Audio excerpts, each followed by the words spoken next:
মানে ও গোপালগঞ্জে তো সমস্যা, গোপালগঞ্জের মানুষ তো আবার গাবলা। গোপালগঞ্জে বিএনপি করলেও চাকরি চলে যায়। কি হয়েছে কি, ও গোপালগঞ্জের বিএনপি করে বলে চাকরি চলে যায়, তা 10 মিনিট পরে টুঙ্গি ভাড়াইতে ফোন দিয়েছে একজনে, ভাই আপনি বলে চাকরি ছেড়ে দিয়েছেন, কি জানি শুক্রবার মানে যার দোকানে চাকরি করতেন মানে গোপালগঞ্জ কোন জায়গায় আবার সে দোকান কোন জায়গায়? ফারিয়া ফার্নিচার। ফারিয়া ফার্নিচার কবির বাগনি জামাইয়ের দোকান, আমলিক করে। হ্যাঁ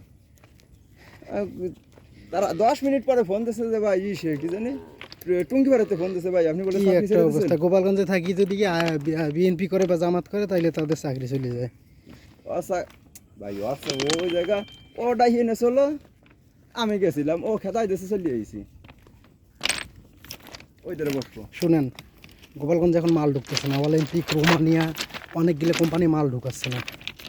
এই শুধুমাত্র গোপালগঞ্জ, এরা গেলে যা মাল নিয়ে আসতেছে মাদারপুরের কথা বলিয়া বা এই যে ফরিদপুরের কথা বলিয়া ফরিদপুরের কথা বলে মাল আনতেছে বুঝছেন। কিন্তু গোপালগঞ্জে এই যে এইগুলো ঠিক করছে, দল করতেই পারে, সে স্বাভাবিক। এই হলো গোপালগঞ্জের পরিস্থিতি। 3 অক্টোবর ফরিদপুর আমরা সম্মেলন করছিলাম, কিশোরগঞ্জে গোপালগঞ্জে আমরা বিভাগ চাইছিলাম, সেই জায়গাও পুলিশি কাবলা আছে, গোপালগঞ্জ বিভাগ আসবে না। সম্মেলন করো কিশোরগঞ্জে, আমরা তো ওই জায়গায় সম্মেলন করছি, ফরিদপুর যে আমরা গোপালগঞ্জে বিভাগ চাই। আপনি গোপালগঞ্জের স্থানীয় না?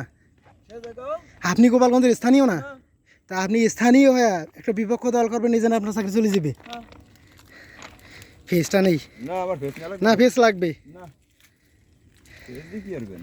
ভিউ ভালো আসতেছে, বিকালের ভিউটা অনেক সুন্দর।